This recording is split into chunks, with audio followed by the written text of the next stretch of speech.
Comment voulez-vous que le travailleur français qui habite à la Goutte d'Or, qui travaille avec sa femme et qui, ensemble, gagne environ 15 000 francs et qui voit sur le palier d'à côté de son HLM entassé une famille avec un père de famille, 3 ou 4 épouses et une vingtaine de gosses et qui gagne 50 000 francs de prestations sociales, sans naturellement travailler. Si vous ajoutez à cela le bruit et l'odeur, eh bien, le travailleur français sur le palier devient fou. Et il faut le comprendre. Si vous y étiez, vous auriez la même réaction. Qui a dit ça? Jacques Chirac. Jacques Chirac, maire de Paris et président du RPR en 1991.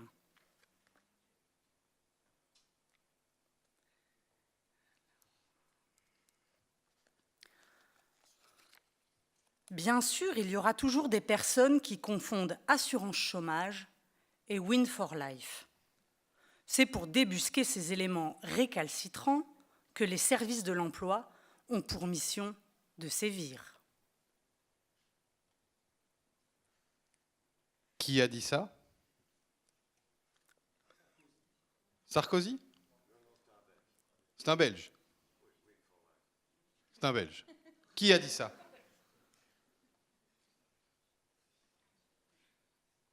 Dites-le plus fort. Charles Michel? Aude.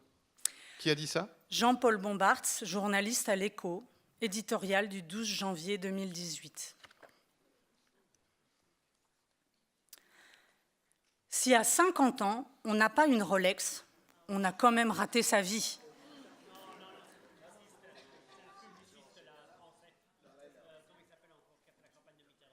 Qui a dit ça? Oui, on est sur la bonne piste en bas. Dites-le. Jean Ségala? Jacques Ségala. Jacques Séguéla. Jacques Ségala. Il l'a dit en février 2009. Je compatis néanmoins avec ceux qui sont restés pauvres, même s'ils doivent, d'abord à leur propre incompétence, de n'avoir pas échappé à leurs conditions. Qui a dit ça? Cédric. Il faut remonter plus loin en arrière dans l'histoire. Pas si jeune. C'est le pasteur baptiste Russell Conwell, 1853-1925. Un grand merci à eux. Ils nous ont donné de la bouffe.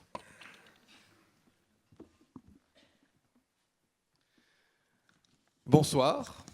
Bienvenue pour cette avant-dernière soirée au Festival des Libertés. Aujourd'hui, on a décidé d'accueillir une campagne internationale contre la pauvrophobie qui est à l'initiative d'ATD Quart Monde en France et qui a été repris par nos partenaires de ce soir, le forum Bruxelles.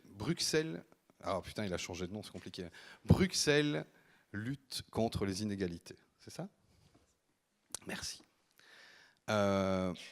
Et alors, on va essayer de travailler un peu ensemble, vous et nous.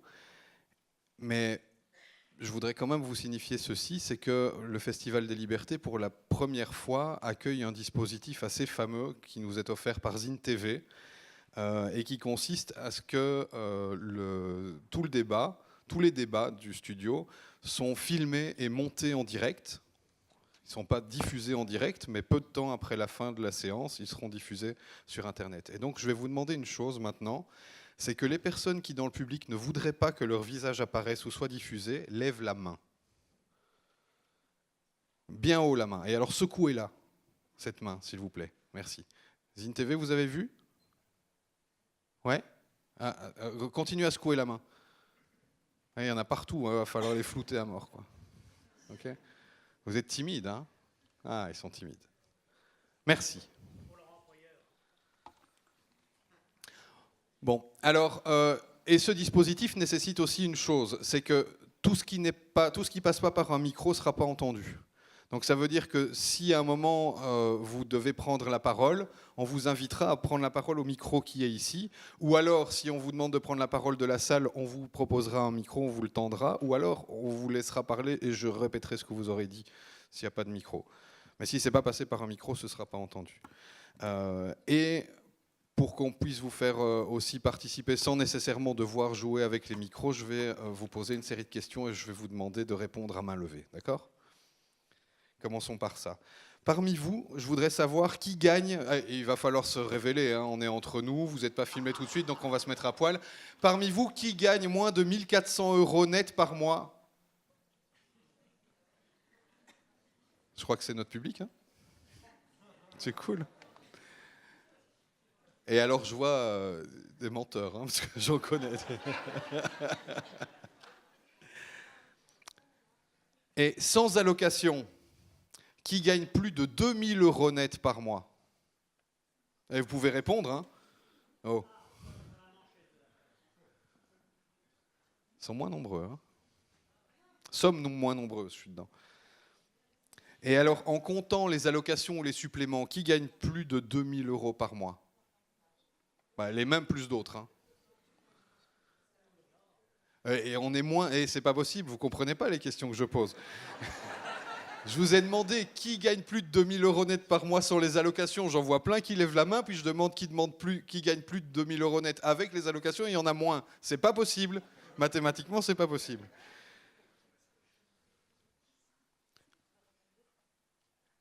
Ah non, tu as le droit de prendre la parole. On t'a invité pour ça. Qui a un revenu payé en partie par la sécurité sociale? Bien sûr que les pensionnés, ça compte. Et les allocations familiales, ça compte, ouais. La sécu, quoi. En partie, ouais. Merci. Alors, c'est maintenant les questions qui fâchent. Qui paye des impôts?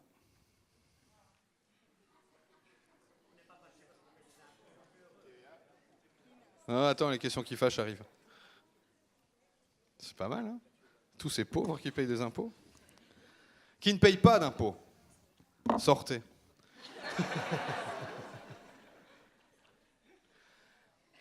Allez, maintenant la question qui fâche. Qui ne paye pas d'impôts mais qui devrait payer des impôts? Élimination. Physique, tout de suite. Là, il marche. Et qui a un string ce soir? Ah!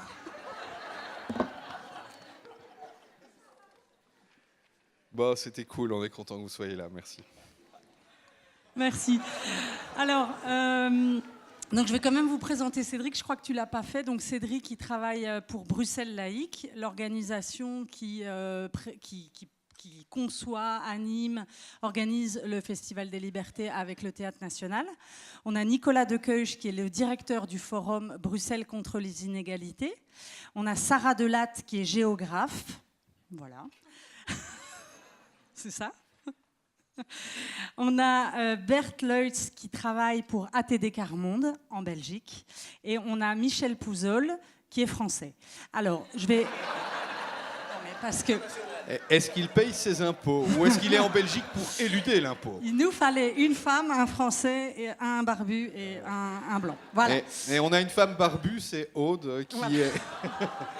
Non, j'en dis pas plus sur Michel, parce qu'en fait, l'idée, c'est que je vais leur demander à chacun, Cédric aussi peut-être même carrément, pourquoi vous pensez que vous avez été invité ce soir? Quel est votre lien, votre rapport avec le sujet du soir?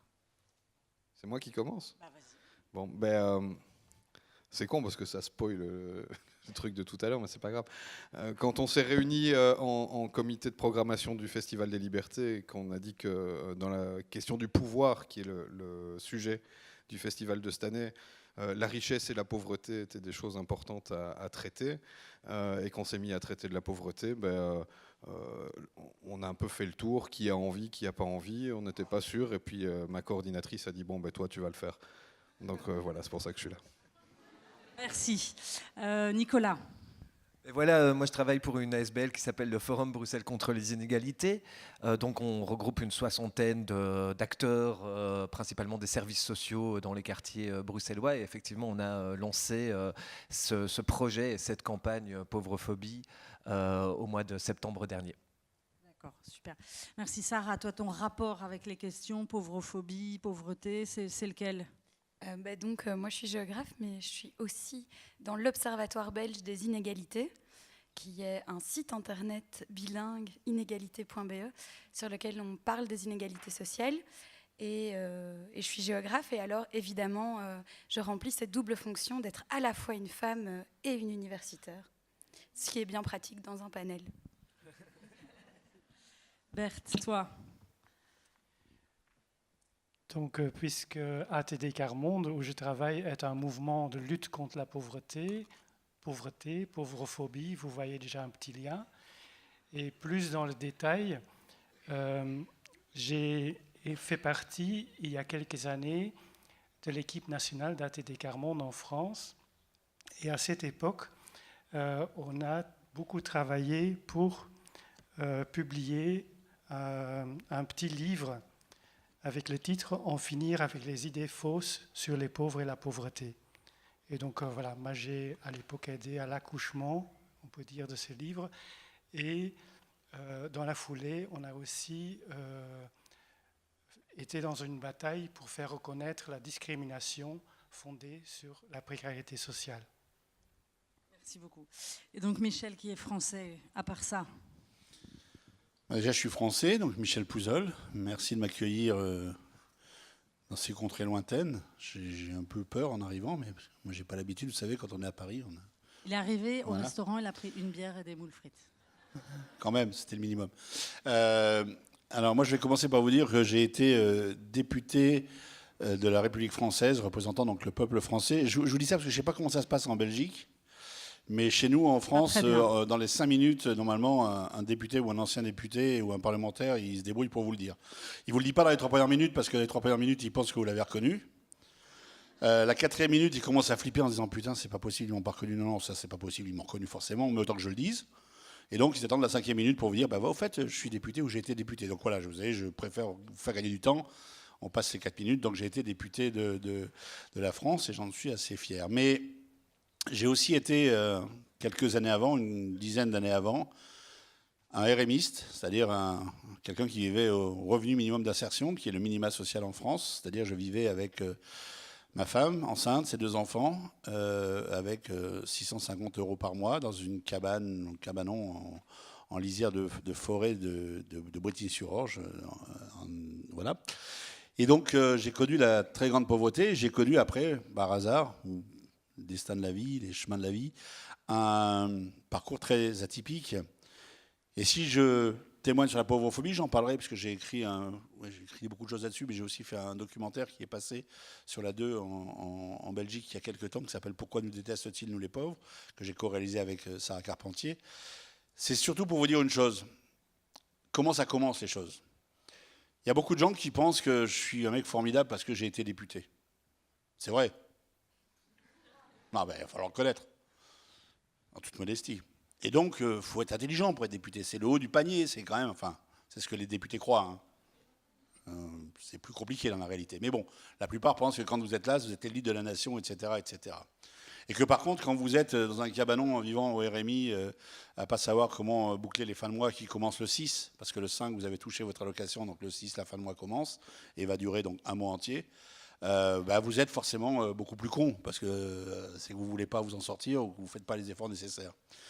Là, moi, je vais vous dire une chose, et c'est la première chose que je voudrais dire ce soir, c'est que j'étais pas plus intelligent quand j'étais à l'Assemblée nationale à discuter des lois de la France et des situations internationales, voire à lutter contre le terrorisme, que je ne l'étais quand j'étais dans mon cabanon. Et j'étais pas moins intelligent dans mon cabanon quand j'essayais de survivre au jour le jour et à me battre pour assurer un peu d'avenir à mes enfants et à ma femme et à moi-même. Donc la pauvrophobie passive, ça commence là. Quand on pense que suivant la situation dans laquelle on est, suivant la position dans laquelle on est dans la société et dans la production de richesse, on est plus ou moins important, plus ou moins intelligent, plus ou moins brillant, plus ou moins décidé, plus ou moins courageux, plus ou moins valeureux. Non, moi j'ai été le même mec, je suis le même ce soir, avec les mêmes qualités, les mêmes défauts, dans des situations de la vie très différentes que j'ai dû affronter, avec les moyens que j'avais autour de moi et les gens qui me tendaient la main ou pas. Et c'est ça où ça commence, où la pauvrophobie passive commence, c'est quand on croit que suivant cette situation, suivant notre propre réussite, suivant l'endroit où on se trouve, et l'image que nous renvoie la société, on est mieux ou moins bien que son voisin. Merci Michel. Merci. Alors, Aude, si tu pouvais te présenter. Me présenter. Ah bah oui. Oula. Je ne savais pas que tu allais y échapper. Donc moi c'est Aude. Aujourd'hui, j'accompagne des associations qui travaillent sur les questions sociales en général ou des médias indépendants. J'ai longtemps travaillé à l'agence Alter. J'ai été directrice de l'agence Alter qui publie notamment la revue Alter Echo. Et donc, je suis française aussi, je suis désolée. Et j'ai même mes 2 filles dans la salle et il y en a une dont c'est l'anniversaire ce soir et qui vient comme cadeau d'anniversaire pour ses 15 ans. Elle a sa mère sur scène, c'est merveilleux. Il fallait que je le fasse, même si elle ne doit pas être très heureuse de ça. Voilà. Et sache que si à un moment, vraiment, ça t'ennuie profondément, on a des places de concert pour toi dans ma poche. Donc, tu peux quitter la salle quand tu veux. Il y a reggae à côté. Voilà. Donc voilà, et donc moi c'est avec vraiment grand intérêt que j'accompagne le forum sur les mois à venir en fait, et déjà depuis 2 mois sur la question de l'essaimage en fait de cette notion de pauvrophobie, au-delà d'une campagne de com dont on a parlé beaucoup dans les médias. Comment on va travailler en fait pour que ce terme avance, cette prise de conscience se fasse, et en fonction de chaque milieu, c'est-à-dire ne pas parler qu'aux convaincus. Mais voir avec des patrons, voir avec avec plein de gens différents en fait, comment ça se passe le rapport à la pauvreté pour eux. Et donc on a cette mission-là de se dire, au-delà d'une campagne de com, on va plus loin, on met en place des formations, des sensibilisations, des débats. Et c'est l'idée aussi ce soir en fait de venir vous chercher, se confronter un peu ensemble à cette question. Alors en parlant de confrontation, quand on a préparé le débat, justement, Cédric et Nicolas n'étaient pas tout à fait d'accord en fait avec l'idée de est-ce que c'est vraiment à la pauvrophobie qu'il faut s'attaquer ou à la pauvreté? C'est quoi ce truc de pauvrophobie? Est-ce que c'est juste un truc de com en plus ou pas? À vous de nous dire. Il prétend que c'est moi qui n'étais pas d'accord avec lui, mais les choses ne se sont pas tout à fait agencées comme ça, permets-moi de te le dire, Nicolas. Quand on a vu déferler sur la Belgique ce terme de pauvrophobie, là, et qu'on s'est rendu compte que c'était des gens qui n'étaient pas trop loin de chez nous qui s'en occupaient, et qu'on avait bien l'intention de faire quelque chose à propos de la pauvreté au Festival des Libertés, dans notre équipe, on a un peu le cerveau qui s'est mis à fumer. On s'est dit, mais effectivement, c'est quoi ce nouveau terme pauvrophobie? C'est dans toute la suite des phobies qu'on nous sert pour des raisons plus ou moins communautaires, etc. etc. Est-ce qu'on va aller toucher à l'essence des choses, aux problématiques sérieuses de l'inégalité structurelle, etc., etc., avec ce concept un peu vague, bizarre et qui nous fait froid dans le dos de pauvrophobie? Donc j'ai tout de suite agressé Nicolas. Et je lui dis, écoute, on se connaît, on a l'habitude de bosser sur les mêmes terrains, et puis là, tout d'un coup, vous nous foutez les boules. Parce que d'habitude, on dénonce, quoi. Et c'est Elder Camara qui disait, quand j'aidais les pauvres, on disait de moi que j'étais un saint, et maintenant que je demande pourquoi est-ce que les pauvres sont pauvres, on dit de moi que je suis un communiste. Bah, nous, on préférerait être des communistes que des saints, tu vois. Alors, c'est quoi ce bordel, Nicolas ? Ben, en tout cas, ce qui est intéressant, c'est que quand on commence à travailler sur une notion émergente comme ça, c'est qu'on a des rencontres et puis des discussions, et puis que les arguments s'affûtent, et puis que cette discussion m'a fait aussi réfléchir à la chose, etc. Bon, on a effectivement affaire à un concept et une problématique qui est compliquée parce qu'elle est émergente. C'est un mot qui a été créé en France en 2016 par ATD Carmonde, qui avait fait une campagne sur les réseaux sociaux avec un hashtag qui était un nom pour dire non. Donc non, M-O-M, pour dire non, N-O-N. Et puis c'est ce mot-là qui a été choisi par les internautes. Alors ça aurait été bête en Belgique de choisir un autre mot que le mot qui était déjà en train d'essaimer en France. C'est pour ça qu'on a choisi ce mot-là. Alors juste en une phrase, la pauvrophobie, contrairement à ce que le nom implique directement dans nos petites têtes. C'est moins pour moi une question de peur des pauvres, c'est plus une question d'attitude de distanciation, d'hostilité et de mépris des pauvres et de la pauvreté. Et quand on le voit comme ça, quand on le voit en attitude de distanciation, de mépris, etc., il y a en tout cas, pour moi, en tout cas, deux grands ressorts à la pauvrophobie. D'abord, c'est celui des idées reçues, des clichés, des préjugés, on va en parler toute la soirée. On a écrit une petite encyclopédie, Aude, tu l'as en main, des idées reçues sur la pauvreté, où on démonte, où 85 experts démontent 85 idées reçues sur la chose. Ça, c'est un ressort, celui des clichés, des idées reçues. Et effectivement, si on reste sur ce ressort-là, on risque, et là je te suis complètement, à en arriver à quelque chose de cosmétique, où on va commencer à essayer de nettoyer la titraille des articles putaclic sur le site de l'ADH, où on va essayer à commencer à entreprendre des actions pour le respect des pauvres ou ce genre de terrain. Mais moi, c'est sur un autre terrain que je veux implanter la pauvrophobie, et parce que la pauvrophobie a un autre ressort que celui des simples idées reçues ou des simples paroles pauvrophobes, c'est celui vraiment des rapports de force. Et je pense que les rapports de force qui sont au désavantage des invisibles et des gens qui n'ont pas de voix aujourd'hui sont des rapports de force qui directement peuvent impliquer des situations et des prises de décision pauvrophobes. En deux mots, sans doute que l'une des plus grandes décisions locales pauvrophobes qui a eu lieu en Belgique ces 10 dernières années sont les arrêtés anti-mendicité. Lorsqu'on analyse comment dans les communes ont été pris ces arrêtés mendicité, eh bien c'est tout simplement parce qu'il y avait des rapports de force qui étaient déséquilibrés. À Etterbeek, par exemple, ce sont les commerçants de la rue de Tongres qui ont eu la voix amplifiée qu'il fallait pour que l'oreille du bourgmestre, pour avoir l'oreille du bourgmestre, en l'occurrence Vincent de Wolf, qui lui-même a pris cet arrêté anti-mendicité. S'il y avait eu d'autres paroles, des paroles d'association, des paroles de mendiants eux-mêmes, peut-être que Vincent de Wolf n'aurait pas pris cet arrêté anti-mendicité, et d'ailleurs même de son propre aveu, cet arrêté mendicité, il l'a un peu pris en se prenant les pieds dans le tapis, en écoutant le président de l'association des commerçants de la rue de Tongres. Merci. Et alors, je voulais rajouter à ça, parce que bon, on a eu l'occasion de discuter beaucoup plus longtemps, Nicolas et moi, qu'on aura l'occasion de discuter tous ensemble ce soir. Mais après avoir commencé à me laisser intéresser par cette campagne contre la pauvrophobie, j'ai même été jusqu'à potasser ce bouquin-là, qui est vraiment fort intéressant. Tu le tiens à l'endroit ? Ouais.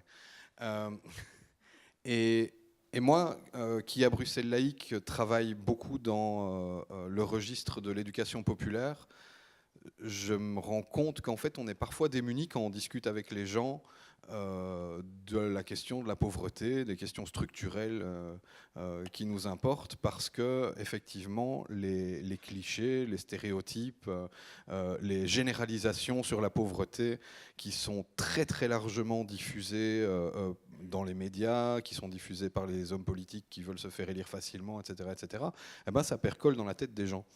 Et que c'est très difficile d'avoir ensuite un dialogue sur des questions structurelles et sur des façons d'envisager la politique, comment faire pour que les choses aillent mieux, quand on a face à soi des gens qui pensent que les pauvres puent ou que sais-je quoi. Et cet outil, et c'est là que moi je me laisse vraiment bien convaincre, c'est que dans mon métier d'éducation populaire, cet outil est vraiment quelque chose qui va me permettre, peut-être avec les gens que je rencontre, d'essayer de déjouer tous ces obstacles pour en arriver à la substance des choses. Logement social un jour, logement social toujours. Qui a dit ça ? Non, c'est des idées reçues là. Ah, c'est pas qui Pardon. a dit ça. Qui a pas dit ça ? On va vous refaire un qui a dit ça après. Pardon. Mais donc là, ce sont les idées reçues récoltées par le forum. Les pauvres maltraitent leurs enfants. Les sans-abri sont une espèce spécifique du règne animal. Paresse ou phobie administrative, les pauvres ne sont jamais en ordre. La pauvreté est un choix. De nombreux pauvres refusent de s'intégrer. Les pauvres préfèrent laisser les services sociaux s'occuper de leurs enfants. Les pauvres pourraient se soigner. L'accès aux soins de santé n'a jamais été aussi aisé. Je ne sais pas s'il faut dire merci. Sarah, tu voulais ajouter quelque chose à ce qui a été à l'échange qu'on a eu Nicolas et moi? Non, mais c'est juste qu'on avait reçu un petit... tu vois, on ne suit pas exactement le programme. Moi, ça me perturbe beaucoup, en fait. Ça, c'est les Moi, je suis mon universitaires. programme, mais... Et donc, je pensais qu'on allait pouvoir dire nous aussi un mot sur la pauvrophobie. Mais... Alors, allez-y. Mais moi, j'étais un peu comme toi, mais je pense que dans une perspective... en fait, je me rends compte qu'effectivement, même quand on a l'habitude de parler de questions de pauvreté et qu'on a l'impression d'être très déconstruit là-dessus, on a des réflexes ou des idées pauvrophobes. Et je me dis que peut-être qu'en les déconstruisant, on peut espérer cette fameuse alliance de la classe moyenne avec les classes populaires. Voilà. Peut-être que dans ce contexte-là, ça peut être intéressant. Merci. Cédric, si on a le même document. Normalement, l'idée maintenant, c'est de demander un truc à la salle. Cédric, tu te souviens ? Non. Alors moi, je m'en souviens. L'idée, c'est vous proposer de parler avec votre voisin ou votre voisine. Si vous le connaissez, tournez-vous vers l'autre. D'échanger 2 minutes ensemble pour voir justement à propos des citations que j'ai lues là ou des idées reçues. Est-ce que vous l'avez déjà ressenti ? Donc vous n'êtes pas obligé de le dire devant tout le monde. D'où vient cette idée ? Est-ce que ça vient de votre famille, d'un discours ambiant ou quoi ? Est-ce que vous êtes déjà même interdit de le penser ? L'idée, c'est d'échanger avec votre voisin. Puis après, on va vous proposer, s'il y en a 2, 3 qui ont envie de venir ici témoigner rapidement. Il ne s'agit pas de refaire un exposé, mais juste dire, voilà, moi aussi, je l'ai ressenti ou moi, je m'interdis de le ressentir. On vous propose de prendre 2 minutes maintenant et de lever la main après s'il y en a qui ont envie de descendre au micro.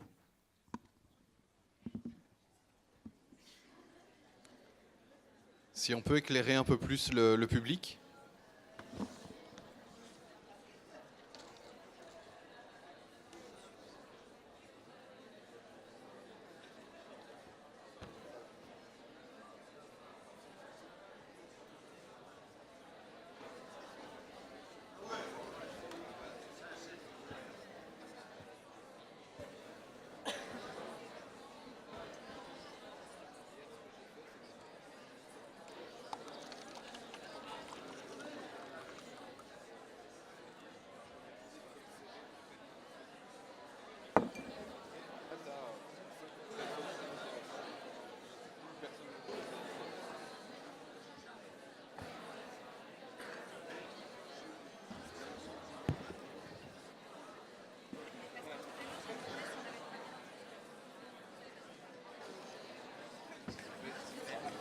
Sarah, tu prends la parole quand tu veux.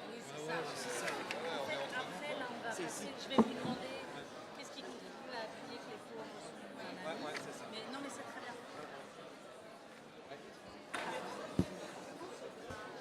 C'est pas parce que t'as mis intervenants. Tout à l'heure, j'ai dit des intervenants, c'est que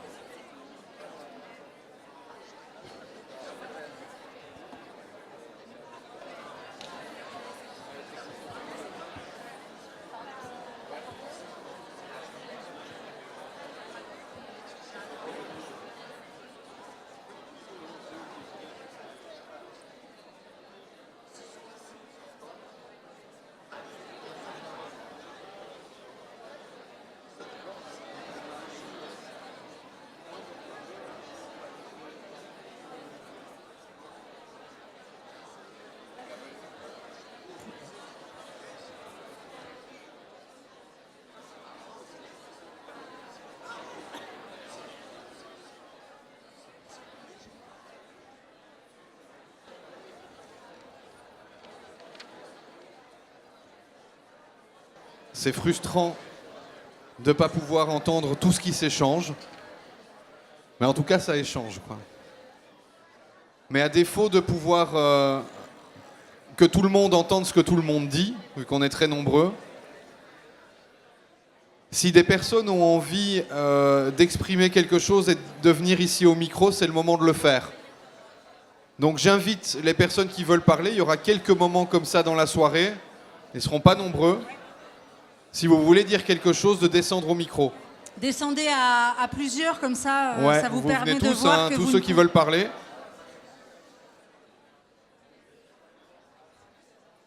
Et vous laissez pas impressionner par le fait d'être sur scène, hein. Nous on flippe aussi, hein.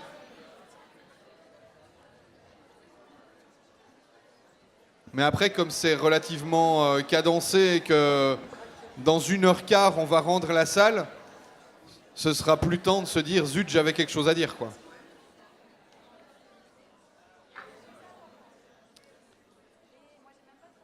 Trois personnes, c'est déjà bien, merci. Monsieur, je vous invite à prendre la parole et à être concis. J'ai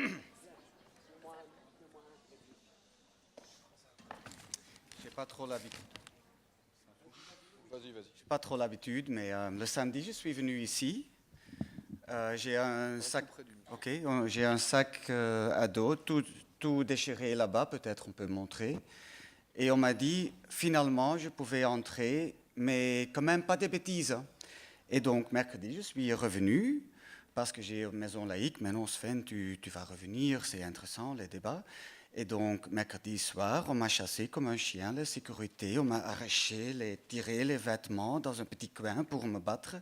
Et je suis sorti. Et aujourd'hui, je suis seulement revenu, et je vais finir, parce que Laurent Durcel, il m'a dit, mais non, je vais là-bas, tu viens avec moi. Et moi, tout peureux, à 1 mètre de Laurent Durcel, et on ne m'a pas touché, on m'a laissé entrer et j'ai discuté avec José du Front commun SDF. Ah, ok. Et bon, il m'a motivé de le dire ici pour la salle. Merci.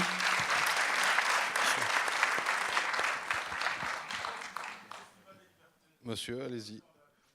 Mais venez prendre la parole. Vous pouvez venir dire toute votre colère, mais venez le faire ici. Sinon, on ne vous entend pas. Si vous ne parlez pas dans un micro, vous n'êtes pas enregistré.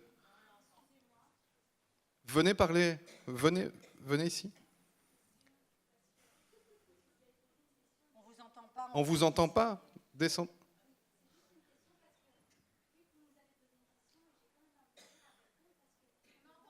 On ne vous entend pas.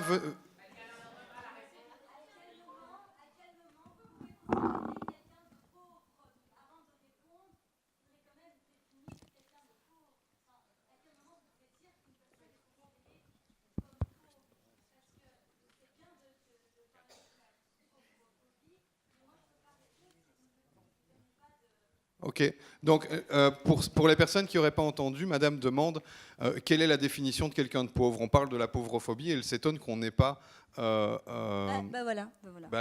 Allez-y, reposez Donc, votre question. Non, mais parce que vous avez posé une question, c'est très intéressant et surtout que si on doit commenter justement les phrases que vous avez demandées, Madame Aude, mais je me posais la question, c'est...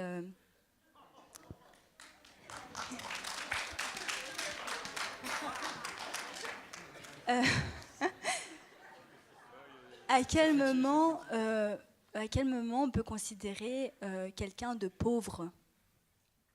Voilà. Donc c'était ça. Donc je pense que c'est difficile de répondre si on ne sait Michel pas. a quelque chose à nous dire. Ouais, mais attends, non, excuse-moi, Michel. On retient cette question et on va y répondre à un moment donné. On va permettre aux gens qui sont descendus de dire ce qu'ils ont à dire, poser des questions ou donner des points de vue. Et votre question est notée et on ne l'oubliera pas, c'est promis. Ok, alors bonsoir à tous. Donc après l'interaction que j'ai eue avec mon voisin, qui parlait justement du fait que Macron a dit il n'y a pas longtemps que pour retrouver du travail, il suffisait de traverser la rue. Donc voilà, ça fait rigoler. Moi, je dirais que mon impression du problème dans la société aujourd'hui, pourquoi il y a cette espèce de différence, il y a les pauvres et les riches. Moi, je dirais que le gros problème, c'est que notre société est basée sur le fait on cherche à ce que les humains soient compétents, qu'ils servent à une tâche, et s'ils ne le sont pas, on les met sur le côté. Et pourquoi ils ne savent pas réaliser des tâches? Parce que généralement, ils n'ont pas été éduqués, on ne leur a pas donné les possibilités. Donc j'ai l'impression que le vrai problème, c'est que l'éducation, quand elle est manquante, donne pas la possibilité aux gens d'avoir des outils pour transformer leur avenir, la société, et rester intégrés. Donc j'ai l'impression, après ces années de réflexion, que le vrai problème, c'est que voilà, s'il n'y a pas d'éducation, les gens ils n'ont pas les outils qu'il faut, quoi. On dit toujours les gens ceci, les gens sont bêtes, les gens ne sont pas éduqués. Je pense que le vrai problème, c'est qu'on a l'impression que chacun, quand il naît, est capable de tout faire. C'est pas vrai. Les enfants, ils naissent, ils savent pas tout faire. On leur apprend à marcher. On m'a appris à parler, on m'a appris à faire des choses. Si on donne pas un minimum, une base aux gens, ils savent pas se sortir de situations, voilà, qui sont parfois compliquées, quoi, parce que remplir sa fiche d'impôt, apprendre à utiliser Internet, apprendre à faire ceci, cela, il faut des compétences et c'est des choses qu'on doit apprendre. Et si on les enseigne pas aux gens, ils sont pas capables de le faire. Donc, voilà. Merci.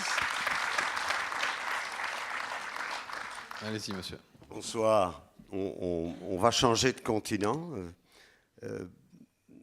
Avec le voisin, là, qui est latino-américain, on se posait la question de... Enfin, le Brésil, qui est un des pays où les inégalités sont les plus criantes, comment se fait-il que ces gens qui vont aller aux élections vont probablement élire un espèce d'ovni d'extrême droite, quoi. Et en fait, ça en revient à se demander pourquoi les pauvres votent pour les riches. Vu que, logiquement, ils sont plus nombreux que les riches. Ils auraient déjà dû éjecter les riches depuis que les élections ont été inventées. Et un élément de réponse pourrait être, dans le cas de l'Amérique latine, que un certain nombre de gens sont marginalement sortis de la pauvreté. Ils sont un peu moins pauvres qu'avant. Et qu'ils ont commencé à s'acheter des smartphones et ce genre de choses. Et puis que, du coup, qu'ils se vivent eux-mêmes comme étant de la classe moyenne et qu'ils ont peur de retomber dans la pauvreté. Donc, ils ont changé mentalement de classe sociale, quoi. Et voilà, ça c'était le résultat de nos réflexions. Ça vaut ce que ça vaut. Merci.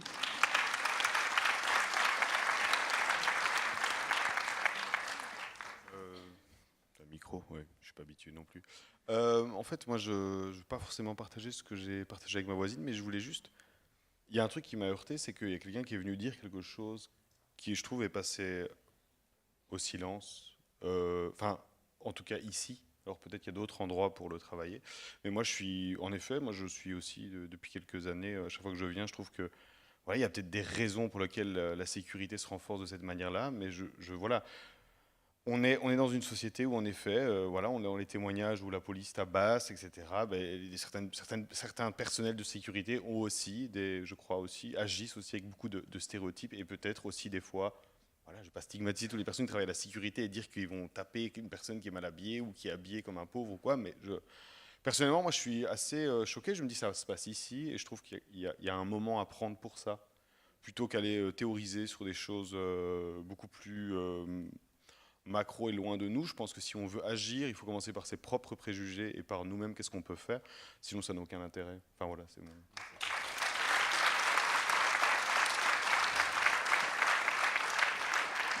Oui, alors, parmi les fausses idées qui circulent, il y a l'idée que les pauvres sont incompétents. Il y a eu un extraordinaire démenti à l'échelle de plusieurs millions de personnes. C'est quand un certain monsieur Younous, au Bangladesh, s'est demandé pourquoi on refusait un crédit de $100 à toute une série de personnes. Il était voir les banquiers dans les agences de cette région et les banquiers répondaient classiquement parce qu'on pense que ces personnes ne sont pas compétentes pour réussir un projet et parce qu'elles n'offrent pas de garantie. Elles n'ont pas une maison, un terrain, une voiture à mettre en garantie. Il a inventé le microcrédit et plus de 10 millions de personnes sont sorties de la pauvreté. Qui plus est, lors des crises financières, le remboursement était plus constant que pas mal d'institutions financières que nous connaissons dans nos pays. Donc, à cette échelle-là, ces personnes, lorsqu'elles sont mises dans des conditions favorables, sont capables de montrer leur talent à survivre, à subsister et mieux à créer des choses, et parfois avec plus de persévérance et plus de capacité que d'autres grands acteurs économiques.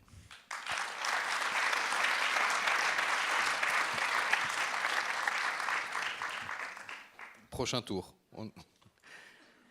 Bon, merci à tous, peut-être la prochaine fois à toutes.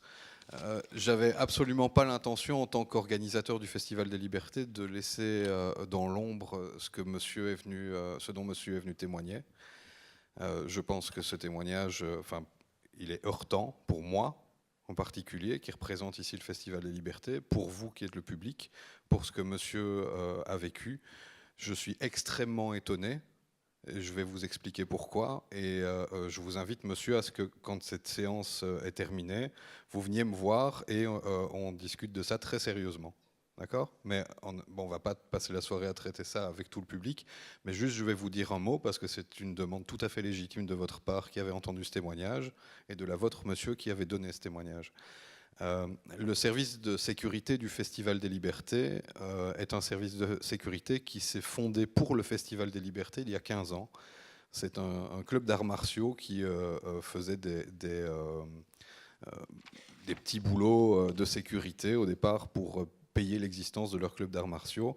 Et finalement, il ne fait plus ça qu'au Festival des Libertés. Ça fait de très nombreuses années qu'il ne fait plus ça qu'au Festival des Libertés.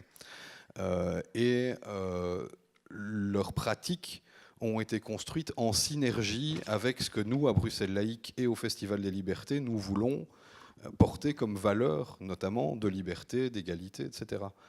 Ce qui fait que le témoignage que vous m'apportez, monsieur, me sidère complètement, parce que je n'imagine pas que ces gens que je connais, chacun individuellement pour les valeurs que nous portons, eux et nous ensemble, puissent agir de cette manière-là. Donc il va falloir qu'on éclaire cette histoire. Ce que je voudrais dire aussi de manière plus générale par rapport à la sécurité, au renforcement de la sécurité, c'est que nous, on a toujours eu ce staff d'appariteurs qui ne sont pas là pour violenter les gens, qui sont là pour que les choses se passent bien, pour secourir les gens qui sont en difficulté, éventuellement pour isoler quelqu'un qui représenterait un danger pour les autres. Ça n'est jamais arrivé en 15 ans de Festival des Libertés. On a des débriefs systématiques, donc on sait ce qui se passe. Quand il y a eu des attentats à Bruxelles, la ville de Bruxelles nous a imposé de faire appel à un service de sécurité professionnel, fouiller les gens, fouiller les sacs, etc., etc., parce qu'il y avait, je ne sais plus, le niveau de sécurité qui avait augmenté. Je ne sais plus comment ça s'appelle, la DEFCON 4, vous voyez de quoi je parle. Et donc ça, c'était une imposition sans quoi le festival n'aurait pas pu avoir lieu. Le niveau de sécurité a été rabaissé et donc nous avons aussi rabaissé les exigences de sécurité en n'exigeant plus de fouiller les gens à l'entrée des concerts, etc., etc. On se calque uniquement pour les gros événements comme les grands concerts où il y a plus de 1000 personnes. Nous faisons, entre guillemets, le service de sécurité équivalent à celui de l'ancienne Belgique ou du Botanique. Voilà, qui est un accord qui est pris de manière générale pour apaiser aussi les gens qui, dans le public, ont peur d'aller dans des grands rassemblements parce qu'avec le discours sur le terrorisme, etc., on a fait peur aux gens. Voilà, donc c'est une activité délicate, difficile, cette histoire de on fait un festival, il y a 25 000 personnes qui passent ici en 10 jours et nous sommes responsables de la sûreté physique de chacune de ces personnes, y compris la vôtre, monsieur. Voilà, donc je suis très touché par votre témoignage et il ne restera pas sans suite. Voilà.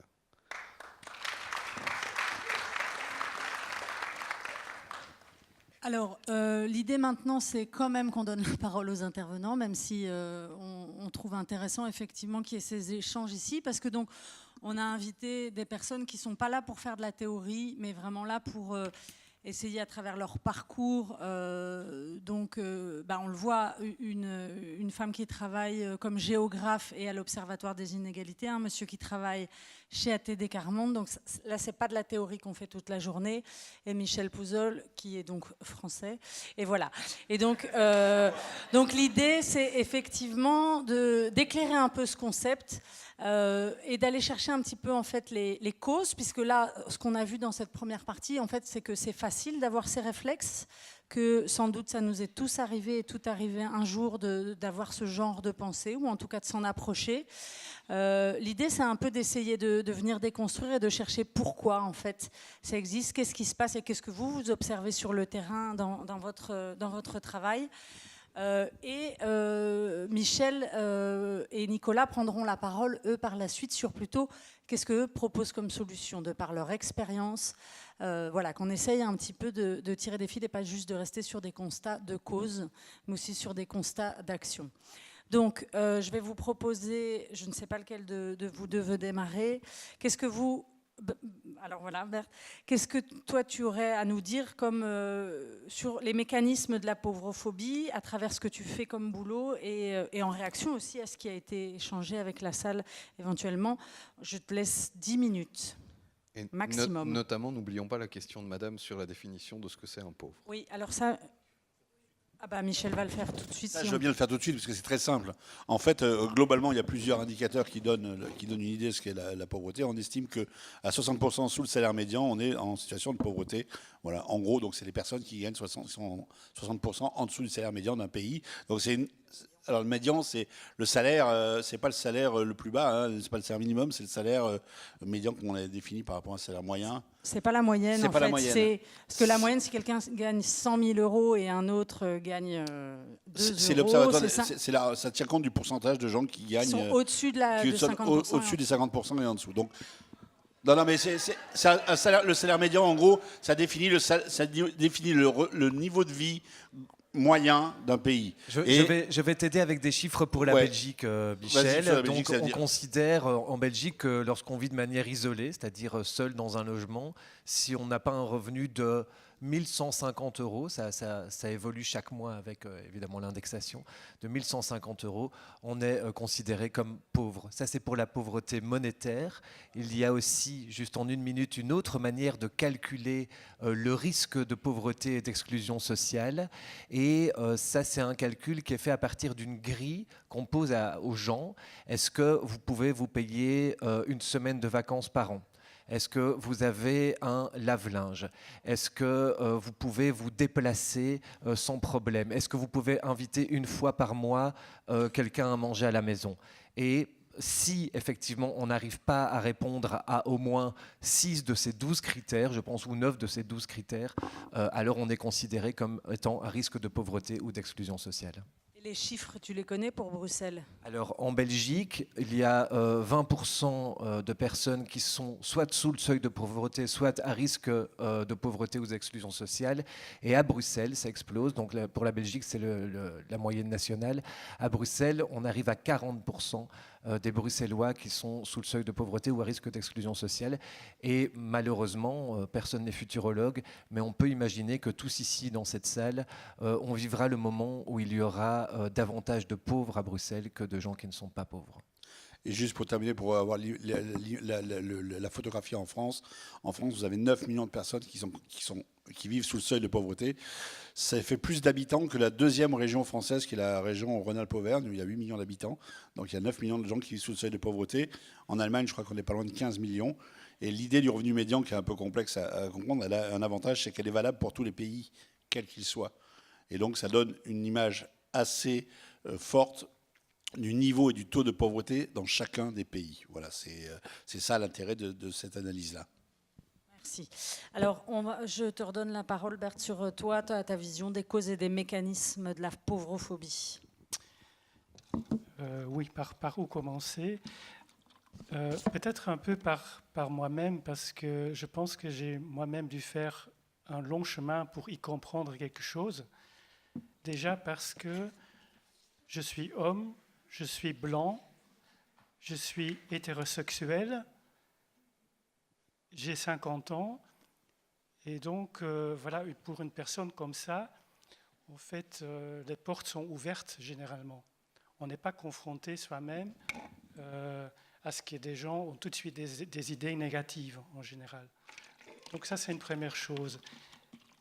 Et voilà, je pense aussi que j'ai compris qu'il n'y a pas d'un côté les mauvais et de l'autre côté les bons, ceux qui connaissent toutes les bonnes réponses et voilà, qui y croient aussi, et les autres qui ont les mauvaises idées.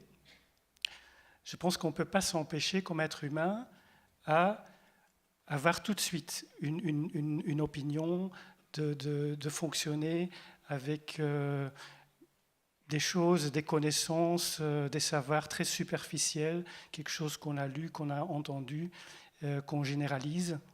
L'un des témoins dans le film, il a parlé de généraliser. Donc on a cette tendance automatique de faire ça. Donc on ne peut pas faire autrement. Et donc il ne faut pas trop se culpabiliser non plus, parce que voilà, c'est très humain d'avoir des préjugés. Après, il y a quelque chose qui est plus dangereux, et là peut-être on peut faire quelque chose, c'est qu'après il ne faut pas trop vite passer à l'acte par rapport à ces idées. C'est quand on a une croyance, quelque chose qu'on pense, il ne faut pas être si convaincu qu'on va systématiquement traiter quelqu'un d'une façon non respectueuse, par exemple. On ne peut pas faire de discrimination. Donc c'est là que une première chose à dire. Et donc c'est aussi beaucoup un travail sur nous-mêmes. Il faut essayer d'être beaucoup dans le dialogue, essayer de bien vraiment connaître des personnes qui sont dans d'autres situations, entrer en dialogue, être ouvert aux autres. Peut-être ça se serait autrement passé avec la sécurité, si d'abord il y avait eu l'occasion quand même de se parler de personne à personne. À Montréal, j'ai été témoin vraiment d'une belle conversation entre un vigile et un jeune sans-abri. Même si le vigile, il avait, je dirais, le message aux jeunes, non, je ne peux pas vous laisser entrer dans le centre commercial. Mais il a fait ça d'une façon très, très respectueuse. Il a écouté le jeune, il y a eu une conversation d'1 quart d'heure.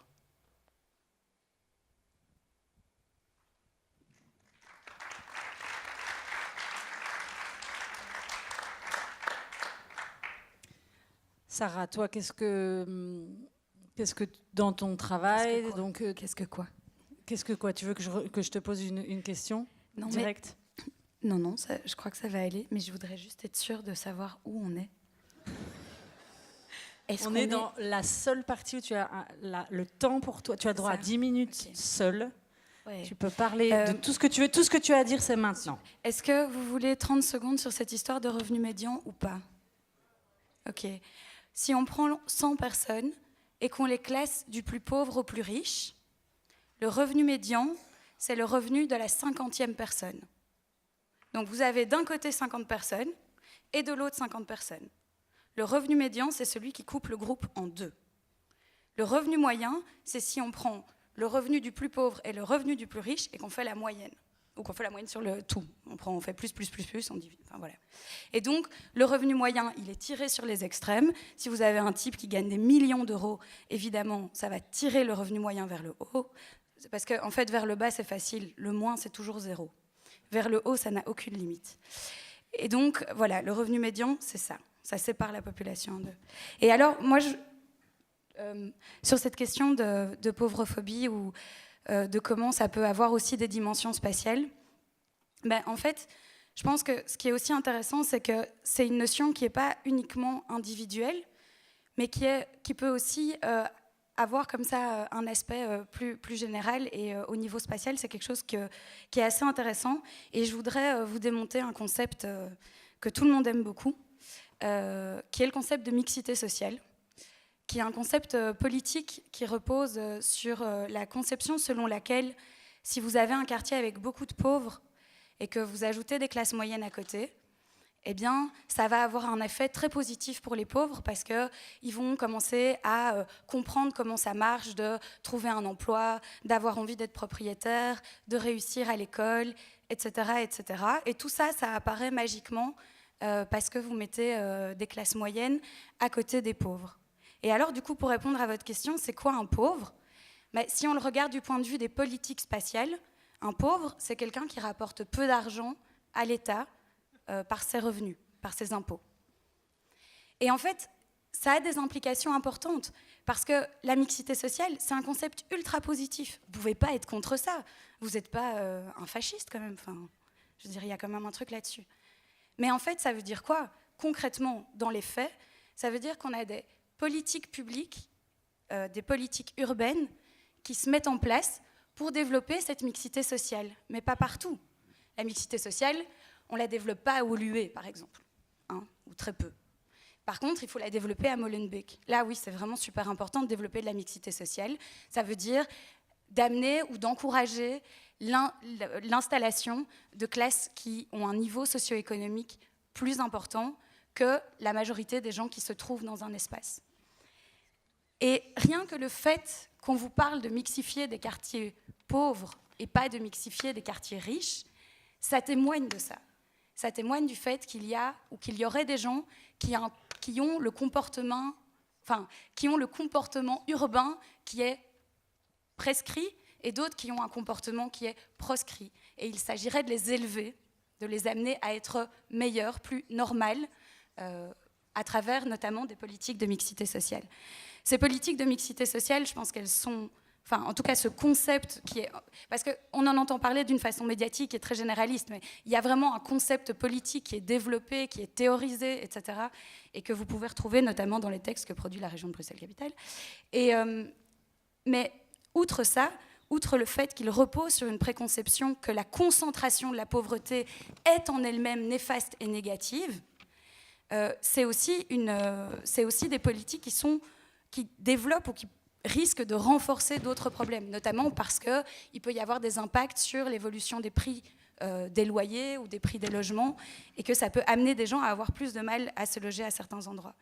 Mais d'un point de vue spatial, on peut aussi se rendre compte que la pauvrophobie, ou la peur pas la peur du pauvre, mais l'envie de surtout pas être en contact avec les pauvres ou de pas laisser la pauvreté se concentrer, on la voit aussi si on pense aux politiques de logement social ou au rapport qu'on entretient avec le logement social. Vous avez eu tout à l'heure le témoignage de quelqu'un à l'écran que je trouvais vraiment super. Mais c'est vrai qu'il y a vraiment ce truc-là autour du logement social. On n'en construit plus à Bruxelles, enfin à peu près plus. Je pense qu'on était... Patrick, tu peux me dire si je me trompe, mais je crois qu'on devait être à 300 sur les 4 dernières années ou quelque chose comme ça, donc c'est pas énorme. Il y a 44 000 personnes à Bruxelles qui sont sur les listes d'attente pour le logement social. Il y a 40 000 personnes qui sont 40 000 ménages qui sont logés dans le logement social, 44 000 personnes sur les listes d'attente. On est 500 000 ménages à Bruxelles. Il y a 250 000 ménages qui pourraient demander un logement social, pour vous donner un petit peu les idées. Mais on ne construit pas de logement social.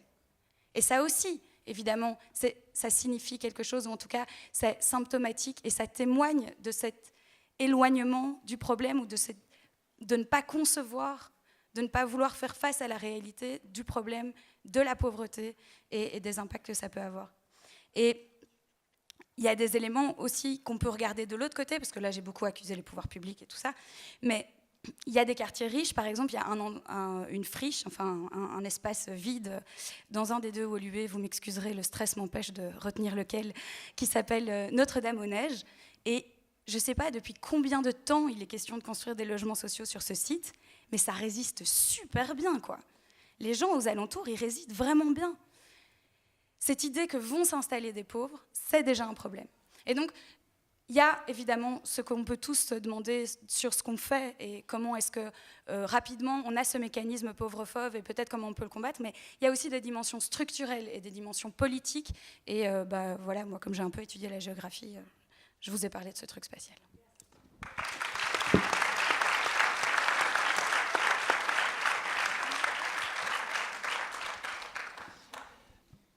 Je voulais encore ajouter quelque chose, c'est que j'ai aussi compris dans les conversations avec des personnes en situation de pauvreté, combien ça fait mal, en fait, de subir comme ça des remarques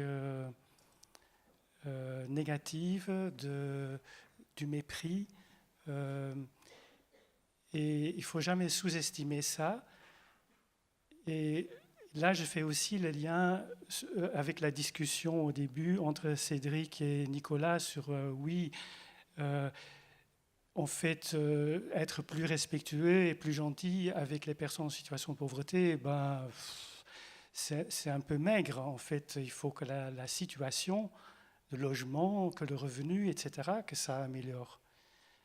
Et bien sûr, c'est comme ça. Mais les deux vont ensemble. Parce que quand on est toujours face à des remarques négatives, qu'on sent du rejet, on se referme. Beaucoup de gens se referment, vont se cacher, ne vont plus demander ce à quoi ils ont droit. C'est ce qu'on appelle le non-recours ou le non-accès. Et donc, du coup, il y a moins de chances encore d'avoir un revenu correct, d'avoir accès à du logement, etc. Donc, le fait, en fait, si on devient plus capable de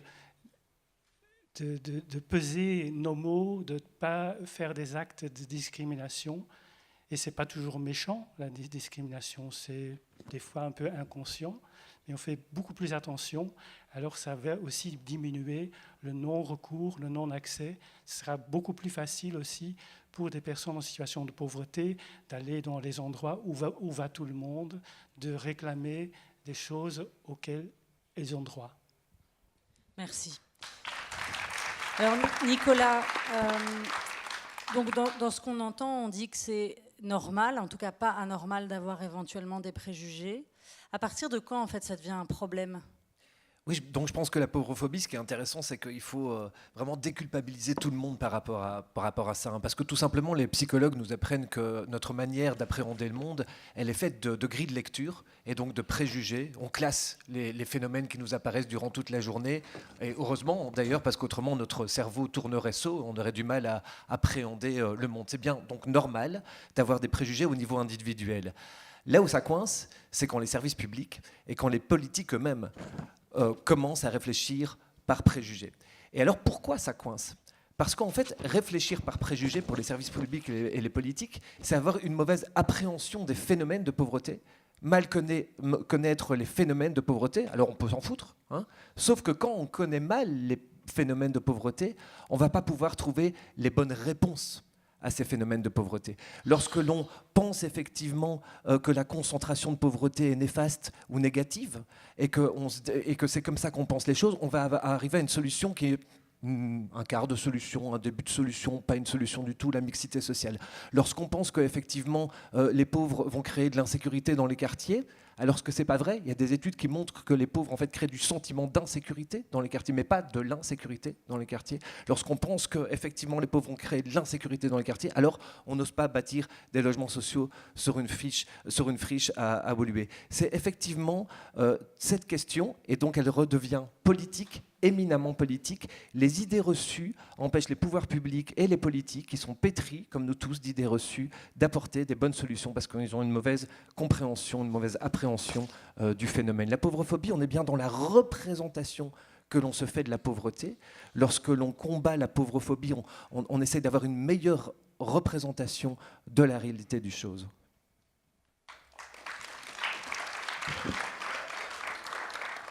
Et on embauche des géographes. Donc ça va de nouveau être le jeu de deviner qui l'a dit. Je vais commencer par une un petit peu difficile. Fils de pute, collabo, salope, caca. Qui l'a dit ? Jean-Marie Le Pen, qui d'autre ? Gainsbourg. Je vous dis ? C'est la liste non exhaustive des insultes proférées par les habitants du très chic 16e arrondissement de Paris lors d'une réunion d'information sur un projet de centre d'hébergement pour SDF le 14 mars 2016. Sur France Inter, il y a une très bonne émission de Monique et Pierre Pinson-Charlot. Pierre ? Michel. Michel, Pas son Charlot, pas plus jeune. qui ont fait des captations audio, c'est juste hallucinant. Une autre dans la catégorie histoire. S'ils n'ont pas de pain, qu'ils mangent de la brioche. Qui l'a dit? Marie-Antoinette. Bon, alors apparemment, c'est pas tout à fait elle, ce serait sa belle-tante, Madame Victoire, qui l'aurait dit avec dédain au sujet des pauvres et de la famille qui sévissait en Belgique. Nous fournissons aux employeurs un matériel humain elle me débecte tellement. Nous fournissons aux employeurs un matériel humain bon marché. Qui a dit ça? Il faut aller au-delà des frontières. Pas loin. Angela Merkel? Schröer? Bon, c'est un autre. Alors, c'est pas un politique, en fait. Vous avez vu, hein, j'ai fait exprès de choisir, il y a des politiques, il n'y a pas que ça. Il y a des journalistes, il y a des patrons, il y a des gens. Les autres ne sont pas des gens.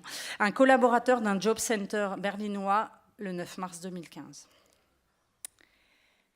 Il m'arrive, moi, assez régulièrement, de voir dans les banlieues bidonvilles de grandes cités africaines ou latino-américaines des nuées de jeunes gens qui shootent sur une balle, qui grattent la guitare et qui ont l'air heureux. Et des filles qui se font des nattes les unes aux autres et qui rient. Les gens d'ici, ils font la gueule. C'est un Qui a dit ça? Qui a dit ça? C'est quelqu'un d'un parti politique. Mais alors lequel? Quel parti? PS? Eh oui, malheureusement. C'est Yvon Biefno. Voilà, je suis aussi française en fait. Biefno, à propos des habitants du Borénage, effectivement. Ancien président du PS du Parlement wallon. Nous allons passer d'une Wallonie de l'assistanat à une Wallonie plus entreprenante. Qui? Dites-le plus fort. Le MR, Gréoli? CDH? Pardon, oui, je crois que c'est Benoît Ludgen. Désolée. Une petite dernière pour la route. Ce n'est pas votre faute si vous êtes né pauvre. En revanche, si vous mourrez pauvre, c'est votre erreur. Qui? Qui et qu'est-ce qu'on lui fait? Bernard Tapie? Bill Gates, l'un des hommes les plus riches du monde. Vous en voulez encore? Bon, alors. J'aime ça en plus. J'en fais encore 2, 3. En fait, j'ai même pas à les choisir quasiment. Hein, parce non, que mais vraiment... ils enrichissent leur panel. On va en faire des pauvrophobes, arrête. Si jamais, quand vous tombez malade, cela n'a aucun impact sur votre indemnité et votre salaire, ce n'est pas très responsabilisant. Oh, je vais vomir. Qui? Maggie Debloc? C'est un Français. Bernard Kouchner? Laurent Wauquiez, les Républicains. Il y a toujours un connard, chômeur à Strasbourg, qui n'a rien à foutre l'après-midi et qui va balancer un tweet au CSA, Conseil supérieur de l'audiovisuel. Qui? Hanouna? Thierry Ardisson, animateur. Et l'émission est visée par une enquête du CSA, justement. Bon, on voit quand même qu'il n'y a pas beaucoup de femmes. Est-ce que je me trompe ou c'est surtout les hommes qui ont des comportements pauvrophobes? Non, je suis désolée, c'est vraiment pas fait exprès. Toi, tu sais nous dire s'il y a des femmes? Non, parce que je pense que c'est parce qu'on a pris des paroles de personnalités publiques et je pense que les personnalités publiques sont principalement des hommes et non des femmes. Je sais qu'il y en a une d'Alda Gréoli parce que j'ai hésité avec Ludgen en me disant je vais pas juste taper que sur le CDH. Non, mais les connards du 16e, c'était peut-être des femmes. Hein. Ah, si on a une... Si quelqu'un persiste à refuser une cure de désintoxication, on doit pouvoir lui retirer le RIS, revenu d'intégration sociale. Qui? Donc c'est Madame Valérie Von Pil, députée et présidente du CPAS de Kapellen. Il y a de quoi lire là-dedans, je vous le dis tout de suite. Et ils applaudissent. T'as tout foiré. Alors... en fait, on va continuer avec... Il nous reste une demi-heure. Ouais. Qu'est-ce qu'on fait, Cédric? Juste un petit... Bouchez-vous les oreilles, s'il vous plaît. Ouais, bouchez... Non, on peut être transparent. Qu'est-ce que tu penses qu'on ferait, là? On leur redonne la parole? Soit il y a des gens de la salle qui ont envie de venir dire un truc, suite à tout ce qui vient d'être... Il y a des bras qui se lèvent, de gens qui ont envie de parler? Un peu comme on a fait tout à l'heure. 2, 3... Alors, on va en prendre 3. Ok, 3. Et moi, j'aimerais bien qu'il y ait une femme ou 2 là-dedans, si c'est possible. Il y en a au moins une, j'en ai vu une. Voilà. Donc, on va en prendre 3, et puis après, on va passer à la partie plus. Mais qu'est-ce qu'on fait avec ça, une fois qu'on a Alors, mis ça sur descendez la les table? 3, c'est au micro ici qu'on parle. Entendre Michel et Nicolas. Parce qu'il y a des milliers de personnes autour de vous qui ont dit qu'ils ne voulaient pas être filmés. Et parce qu'en plus, nous, on voudrait... Enfin, je trouve que c'est différent de venir prendre la parole ici, c'est prendre une place différente et c'est prendre sa place. Bon, allez, et de toute façon, on en prend 3. Hein. Tout le monde n'est pas obligé de descendre.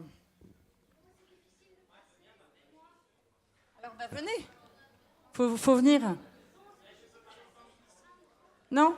Il y a une révolte. Révoltez-vous alors. Faites un truc. On donne des bourses à ceux qui descendent. Vous vous souvenez, c'était écrit là. Bon. Il y a un micro qui peut se balader dans la salle parce qu'on a une révolte là. Il n'y a plus de micro pour se balader dans... Bon, écoute, on est foutu. Allez-y, monsieur, commencez. Oui, alors, excusez-moi, comme je suis très en colère, bon, je vais sans doute être maladroit. Voilà, j'entends ma voix qui... Mais en fait, ça fait depuis samedi que ça dure. C'est-à-dire, le premier jour que je suis venu au festival, j'ai été excédé par toute une série de choses. Je ne vais pas rappeler parce que y a quelques personnes qui m'ont déjà vu ici et j'avais vraiment pas envie de descendre d'ailleurs pour me manifester de nouveau une fois. Madame Annick Willox, le dimanche, elle m'avait déjà repéré et a essayé de me calmer. Et depuis, en fait, qu'est-ce que j'ai fait? Je me suis dit aussi, je ne vais pas ouvrir ma grande gueule tout le temps. Donc, j'envoie des mails en expliquant chaque fois qu'est-ce qui se passe, qu'est-ce que je trouve absolument inacceptable au Festival des Libertés, au directeur du Théâtre National, c'est-à-dire Monsieur Fabrice Mourgia, et à la directrice de Bruxelles Laïcité, dont je ne me souviens plus du nom. C'est un directeur, en fait. C'est pas Madame Amiri ou Madame Amiri? Non. Oui, ouais. non, d'accord. Mais ce que je veux dire par là, c'est que ces gens-là ne me répondent pas. Ce qui ne me surprend pas du tout. Et pourtant, c'est des interpellations très précises et très claires. Et là où je voulais en venir juste maintenant, c'est qu'en fait, aujourd'hui, j'avais de nouveau envie de pousser un coup de gueule en posant simplement une question très simple au départ. C'était, est-ce que le festival de Bruxelles Laïcité ne serait pas, par rapport aux tarifs, excusez-moi hein, donc de ma colère, aux tarifs exorbitants des spectacles, ne serait pas pauvrophobe? Ça, c'était ma première démarche. Et puis, qu'est-ce que j'ai vu? J'ai vu monsieur qui est arrivé, et là, j'étais scandalisé. Et donc, je pose juste une question. Est-ce que pour le peu de temps qui reste pour le festival, est-ce que le Festival des Libertés ne pourrait pas offrir à monsieur des places libres pour tous les spectacles qu'il reste s'il est intéressé par les voir, ainsi que toute personne qui se réclamerait de manière claire comme pauvre ici? Voilà, okay. C'est une question. C'est ça ma question. Merci.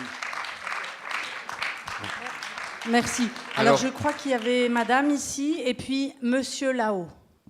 À qui il faudra passer Donc, le je micro. vous propose, c'est Claire? Oui. Claire, de prendre 1 minute si c'est possible, pas plus, pour qu'on ait le temps. Je vais essayer de faire très vite. En te levant, s'il te plaît, comme ça, les gens peuvent voir qui parle. Merci. Je m'appelle Claire André, je suis en train de créer une association qui s'appelle Réseau Solidaire. Et le projet principal que je suis en train de préparer, mais j'espère avec d'autres, c'est une bibliothèque solidaire pour le partage des savoirs. Pourquoi le partage des savoirs? Le monsieur là l'a expliqué, c'est formidable, il a tout compris. Et vraiment, moi je suis malade chronique depuis 20 ans, je suis une survivante de la psychiatrie, je le dis parce que je ne suis plus du tout malade. Je milite à la plateforme de concertation en santé mentale. Et ce qu'il faut dire, c'est que nous voulons être des acteurs. Des acteurs, comme dit l'OMS, c'est quand on est acteur qu'on fait ses choix propres dans notre vie que nous pouvons aller mieux. Parce que nous sommes les experts de notre vécu. Donc, développer les pères aidants, les experts du vécu, comme le souligne le Forum contre les inégalités dans son merveilleux document bleu que je vous conseille de prendre parce qu'il est très intéressant.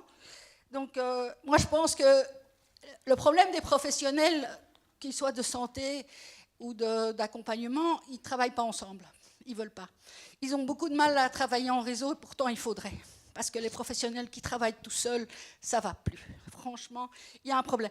Et nous, on doit être des partenaires.